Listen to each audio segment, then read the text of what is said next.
প্রিয় দর্শক, সংবাদপত্রে বাংলাদেশ অনুষ্ঠান থেকে আমি রেজানুর রহমান আপনাদেরকে স্বাগত জানাচ্ছি। বিভিন্ন জাতীয় দৈনিকে প্রকাশিত খবরের বিশ্লেষণ নিয়ে আমাদের আজকের এই অনুষ্ঠানে অতিথি হিসেবে উপস্থিত আছেন সিনিয়র সাংবাদিক শফিকুল করিম সাবু। কেমন আছেন? আছি, ভালোই আছি।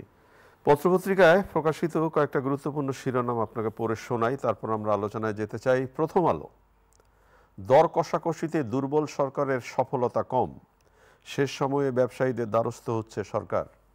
গোপালগঞ্জে সহিংসতা ঠেকাতে পর্যাপ্ত প্রস্তুতি ছিল না, স্বরাষ্ট্র মন্ত্রণালয়ের সভা। দৈনিক যুগান্তর, দেশের আইনশৃঙ্খলার উন্নয়নে ধীরগতি, অপরাধের পারদ ঊর্ধ্বমুখী, গোপালগঞ্জে গণগ্রেপ্তার হচ্ছে না, কোর কমিটি ও আইনশৃঙ্খলা সভায় স্বরাষ্ট্র উপদেষ্টা। দৈনিক সমকাল, রাজনৈতিক মামলা প্রত্যাহারে ধীরে চলছে জেলা কমিটি, মুস্তাফিজ জাদুতে দাপুটে জয়। কালের কণ্ঠের শিরোনাম, রাজনীতিতে বিভক্তি স্পষ্টতর, দেশের জন্য সেনাবাহিনী গুরুত্বপূর্ণ অবদান রাখছে, নির্বাচনী পর্ষদের উদ্বোধন করলেন প্রধান উপদেষ্টা। ব্যবসা বাণিজ্যে ধস, হতাশ ব্যবসায়ীরা। বাংলাদেশ প্রতিদিন, কিছুতেই হচ্ছে না ঐক্য, ফেব্রুয়ারিতে নির্বাচনে ছাড় দেবে না বিএনপি। মানব জমিনের শিরোনাম, ছিনতাইয়ের দাদন ব্যবসা, রাজনৈতিক মতাদর্শ ঊর্ধ্বে উঠে সামরিক কর্মকর্তাদের পদোন্নতির নির্দেশ। খবরের কাগজ, 60 দিনে ফাইনাল রিপোর্ট, ডাকসু তফসিল ঘোষণা 29 জুলাই, নির্বাচন সেপ্টেম্বরে।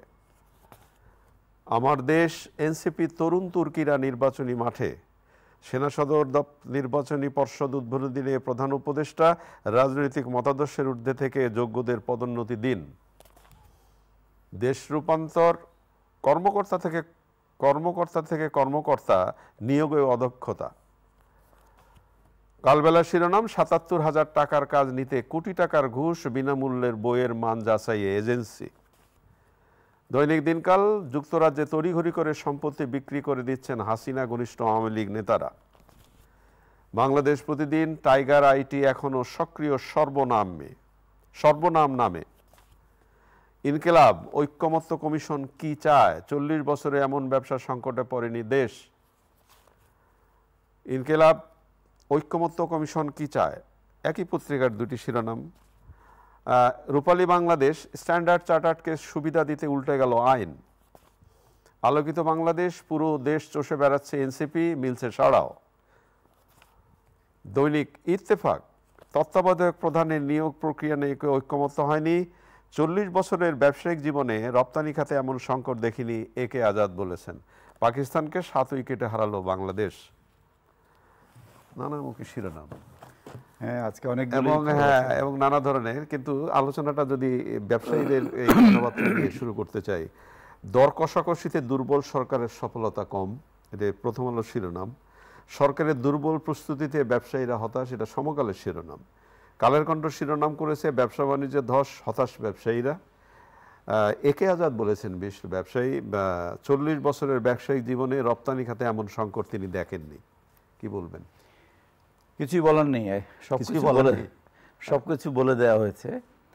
আমার কাছে যেটা মনে হয়, আমরা সবসময় কথা বলি, আপনার অনুষ্ঠানে এসেও বলেছি, যে সরকার যখন দুর্বল হয় তখন দেন দরবার করাটা কষ্টকর হয়ে যায়।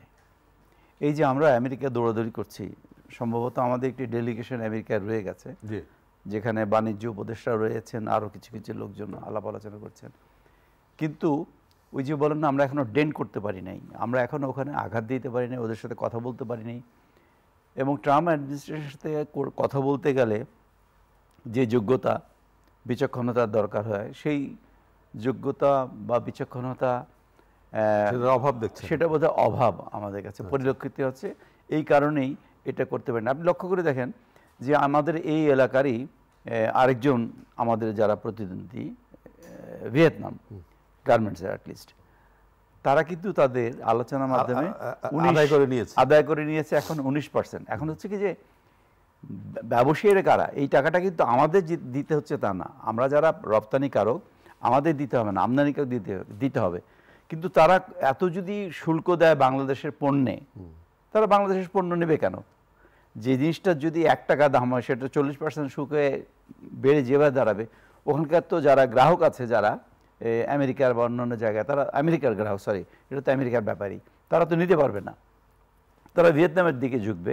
আমাদের এই যে ইন্ডাস্ট্রি যেটা আছে বিজিএমই এই কি গার্মেন্টসের, এটা তো অলরেডি প্রায় 400-500, আপনি জানেন যে 400-500 মতো বন্ধ হয়ে গেছে, বাকিগুলো আস্তে আস্তে বন্ধ হয়ে যাবে। এই অবস্থাটা যদি অব্যাহত থাকে তাহলে আরো অনেক প্রতিষ্ঠান বন্ধ হবে, আর অনেক প্রতিষ্ঠান বন্ধ হবে। মানে আপনি এখন তো প্রচুর লোক চাকরি হারিয়েছে বিভিন্ন জায়গায়, বিভিন্ন প্রতিষ্ঠান বন্ধ হয়েছে, স্থবিরতা এসে গেছে।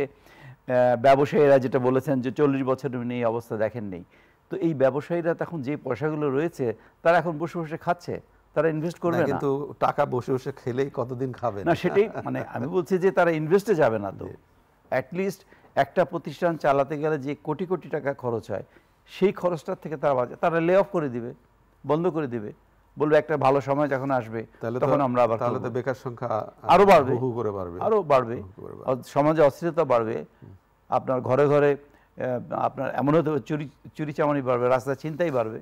আপনি এই যে আইন শৃঙ্খলার কথা বললেন, ছিনতাই চুরি, এটা তো আইন শৃঙ্খলার মধ্যেই পড়ে। সরকারের একটি মিটিং গতকাল স্বরাষ্ট্র মন্ত্রণালয়ে হলো, সরকার বলছে যে পরিস্থিতি এখন চলছে তাতে আইন শৃঙ্খলার খুব অবনতি ঘটেনি, সরকারের ভাষ্য।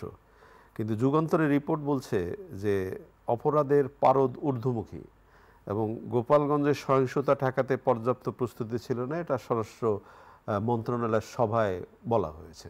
তাহলে এই সরকারি ভাষ্য এবং প্রচার মাধ্যমের ভাষ্য দুইটার মধ্যে তো একটা পার্থক্য আছে। বাস্তবতা কি বলে? বাস্তবতা তো অনেক কিছুই। ঘটনাটা হচ্ছে কি যে আজকে এই যে সমাজে যা কিছু ঘটছে এটা তো ওপেন, সবাই জানছে। আপনি বক্তব্য রেখে বা আমি এখানে বক্তব্য রেখে কাকে কি বোঝাচ্ছি, তাই না? বক্তব্য রেখে তো বোঝানোর কিছু নেই। আমরা সমাজে দেখতে পাচ্ছি কি অবস্থা হয়েছে। আপনি গোপালগঞ্জের কথা ধরুন না কেন, আমরা যদি এখন বলে থাকি আপনি ব্যক্তিগতভাবে, আমি ব্যক্তিগতভাবে, এবং আমাদের এই অনুষ্ঠান যারা দেখছেন তারা ব্যক্তিগতভাবে সকলেই জানতেন যে একটা সহিংসতা হতে যাচ্ছে, সেখানে আশঙ্কা করেছেন হয়তো হতে যাচ্ছে, তার ব্যবস্থা নেবেন না কেন? ব্যবস্থা নিলেন না, মানে ব্যাপারটা কি এরকম? দেখি না কি হয় না, হ্যাঁ অনেকটা তাই মনে হচ্ছে, কিন্তু এটা তো হওয়ার নেই। এইখানে এই সরকারের বিরুদ্ধে এমনিতে অসংখ্য অভিযোগ আছে, এবং এই অভিযোগের সংখ্যা যদি আমরা বাড়াতে থাকি, এই যে 4টা প্রাণ অকালে ঝরে গেল, পরে বোধহয় আরেকজন ঢাকায় এসে মারা গেছেন, এটি কিসের জন্য হলো?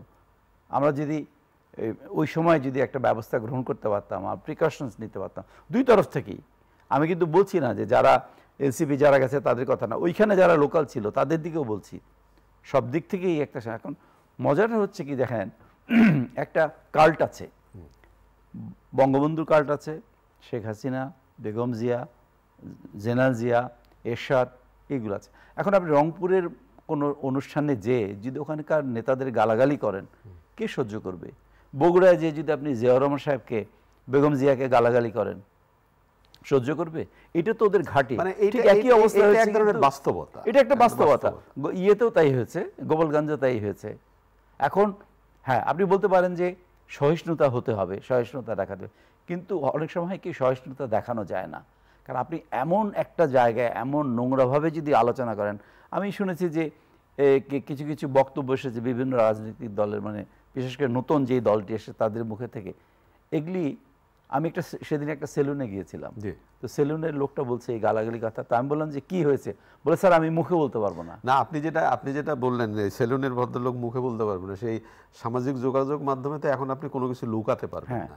আমি সামাজিক যোগাযোগ মাধ্যমে একটি এলাকার কথা বলবো না, সেখানে একটি জনসভায় যে ধরনের স্লোগান, মানে স্লোগানের শব্দ উচ্চারিত হলো, এটা আমি বন্ধুদের মধ্যেও আলোচনা করতে পারবো না। এই ধরনের স্লোগান রাজনীতিতে হওয়া মানে আমরা আলোচনার আগে বোধহয় এখানে কথা বলছিলাম যে শিষ্টাচারগুলো আমাদেরকে শিখতে হবে। এই শিষ্টাচার যদি না শিখি, ভবিষ্যৎ প্রজন্মকে আমরা কি দেবো? আমরা তো চলে যাচ্ছি।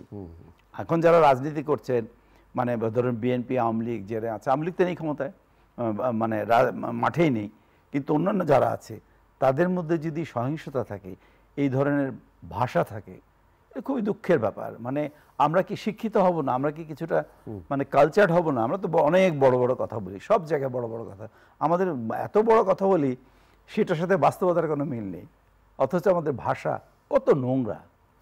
জানি না। মির্জা ফখরুল সাহেব গতকাল খুব গুরুত্বপূর্ণ কিছু কথা বলেছেন। রাজনীতিতে একটি পত্রিকার শিরোনাম কালের কণ্ঠ, রাজনীতিতে বিভক্তি স্পষ্টতর, হাসিনা মানবজাতির কলঙ্ক, তাকে ক্ষমা করা যাবে না, মির্জা ফখরুল সাহেব বলেছেন। ধর্মভিত্তিক দলের মেরুকরণ ইতিবাচক হিসেবে দেখছে বিএনপি, আরেকটি পত্রিকার শিরোনাম। তাহলে এই যে তাহলে নতুন কি মেরুকরণ কোনো কিছু হচ্ছে? ধর্মভিত্তিক দলের মেরুকরণ ইতিবাচক হিসেবে দেখছে বিএনপি। এটাকে যদি আপনি সেই জামাতের অনুষ্ঠানের কথা বলে থাকেন, 19 তারিখে যে মিটিংটা হলো, সেটাকে নিয়ে যদি আপনি চিন্তা করেন যে একটা মেরুকরণ হতে যাচ্ছে, আমার ব্যক্তিগত অভিমত হচ্ছে সেটা হতে যাচ্ছে না। কারণ জামাত চেষ্টা করবে ন্যাচারালি, যখন ইলেকশন যত কাছে এগিয়ে আসবে তখন প্রতিটি দলই করবে। এনসিপিও বলেছে যে দেখি আমরা কার সাথে করতে পারি, বিএনপিও বলেছে আমরা কার সাথে করব দেখব। এখন নির্বাচনটা আসলে আমরা এইসব জিনিসগুলো স্পষ্টতর হবে। তবে স্বাভাবিকভাবেই যে ইসলামিকের যেই দলগুলো আছে তারা যদি একসাথে হয়, একসাথে মানে এটা হতেই পারে। তাদের যদি মানে আপনি যেটা বলতে চাইছেন যে রাজনীতিতে শেষ বলে কথা নেই, শেষ বলতে কথা নেই, এটা হতেও পারে। আপনি দেখেন যে বিএনপির সাথে জামাতের ছিল, বন্ধন ছিল, আবার আওয়ামী লীগের সাথে জামাতেরও সখ্যতা ছিল। সবকিছুই তো আমরা দেখেছি এই রাজনীতি ছোট্ট জীবনে, সবকিছুই দেখেছি। কাজে ভবিষ্যৎ কি হবে বলতে পারছি না। আর নির্বাচনে হবেই, জোট হবেই, নির্বাচনে জোট করতে হবে, কারণ জোট ছাড়া নির্বাচন হয় না। আমরা দেখেছি নির্বাচন নিয়ে কথা হচ্ছে এখন, যেটা রাজনীতির মাঠে যে কথাগুলো হয়, পিআর নিয়ে তো এখন আটকায় আছে, একটা পিলারের মতো আর কি। কেউ বলছে সংস্কার বিচার না করলে আমরা ভোটে যাব না, এটা বিএনপির বাইরে যারা আছে তাদের। বিএনপি বলছে আগে আমরা ক্ষমতা, মানে নির্বাচন হোক, যিনি ক্ষমতা যায় তারা সংস্কার করবে। আর পিআর মাঝখানে এসে একটা পিলার হয়ে দাঁড়াইছে। আসলে কি দাঁড়াবে? আসলে দাঁড়াচ্ছে কি দেখেন, স্পষ্টত সকলের কাছে একটা জিনিস পরিষ্কার যে নির্বাচনটা হবে কি হবে না মানুষের মধ্যে এটা প্রশ্ন রয়ে গেছে, একটা ধোঁয়াশা রয়ে গেছে। এবং এই ধোঁয়াশাটাকে আরো উস্কে দিচ্ছে যারা এই কথাগুলো বলছে। এখন মনে করুন যে বিচারের কথা, আমি নিজেও মনে করি যে ঠিক আছে, শেখ হাসিনা সরকার যে কাজগুলো করেছেন, যে হত্যাগুলো করেছেন, এগুলো বিচার হওয়া উচিত। অবশ্যই, হ্যাঁ, এখন অবশ্যই বিচার হবে। কেন? প্রত্যেকটি হত্যার বিচার হতে হবে। এখন এই যে হত্যার বিচার হতে গেলে আপনি জানেন একটা হত্যা বিচার কত সময় লাগে, এবং সেখানে হাজার হাজার হচ্ছে আসামি। আপনি দেখেন একটা মূল 3 জন আসামি, তার সাথে 1000 লোক। এখন এটাকে আপনি কত বছর লাগবে? এটাই প্রশ্ন। একেবারে শেষের দিকে আমরা ডাকসু নির্বাচনের ঘোষণা পাওয়া গেল অবশেষে। 29 জুলাই তফসিল, সেপ্টেম্বরের দ্বিতীয় সপ্তাহে নির্বাচন। আসলে তো ডাকসু ভুলে যাওয়া নাম।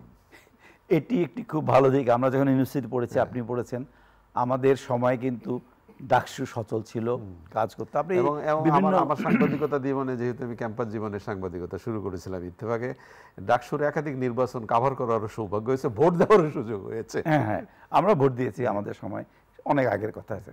এখন ছাত্র সংগঠনের মধ্যে যে নির্বাচন ডাকসু, এটা হলো হয় কি যে ছাত্ররা একটা রেগুলেশনের মধ্যে আসতে পারে, যে যার পক্ষ থেকে যতগুলো ছাত্র প্রতিষ্ঠান রয়েছে তারা ডাকসুর ওখানে ইলেকশন করবে, একটা স্থিতিশীলতা ফেরত আসবে ইউনিভার্সিটি জীবন। আপনি দেখেন যে সূতিকাগার, রাজনৈতিক সূতিকাগার কিন্তু আমরা বলতাম ঢাকা বিশ্ববিদ্যালয়কে, মধুর ক্যান্টিনকে, তাই না, ডাকসুকে। এখন সেই নির্বাচনগুলো যদি হয় স্বচ্ছ সুন্দরভাবে হয়, আমি আশা করছি ভিসি একটা বিরাট বড় টিম ঘোষণা করেছেন যারা এই পরিচালনাটা করবেন। আমরা এটা সাফল্য কামনা করি, ওয়েলকাম করি। একেবারে শেষের দিকে ছোট্ট করে, পাকিস্তান ক্রিকেটে বাংলাদেশ পাকিস্তানকে হারালো টি20-তে। এটা তো মানে অবিশ্বাস্য এক বিজয়। আমি কালকে যখন খেলা দেখছিলাম, আমি প্রথম থেকেই দেখেছি খেলাটা, যখন 50 রানে প্রায় 5টা উইকেট পড়ে গেছে, তখন আমি ভাবছিলাম যে পাকিস্তান কি দল নিয়ে আসলো এখানে। অবশ্য মনে রাখার কথা যে স্মরণ করতে হবে আমাদেরকে যে বাংলাদেশ যখন লাস্ট ম্যাচটা খেলে এসেছিল, 3টি ম্যাচ, সেখানে শ্রীলঙ্কার আগে পাকিস্তানে, সেখানে কিন্তু হেরে এসেছিল, 3টা ম্যাচ হেরেছে। আবার শ্রীলঙ্কা টি20-তে 3টা ম্যাচ জিতেছে, 2টা দিয়েছে, একটা হেরেছে। তো আমাদের বিশ্বাস যে বাকি ম্যাচগুলো আমরা জিতবো। অনেক অনেক ধন্যবাদ। আশায় বাঁচে মানুষ। প্রিয় দর্শক, আমরা যে আলোচনাগুলো করলাম, আপনারা শেষ শুনলেন, ক্রিকেটের কথা উঠলো, একটা জয় তো হলো। আমাদের প্রিয় অতিথি বললেন সব দল সব ম্যাচই যেন, তিনটা বাকি দুটাও যেন আমরা জিততে পারি। আশায় মানুষ বাঁচে, এটাই তো সত্য। ভালো থাকবেন, খোদা হাফেজ।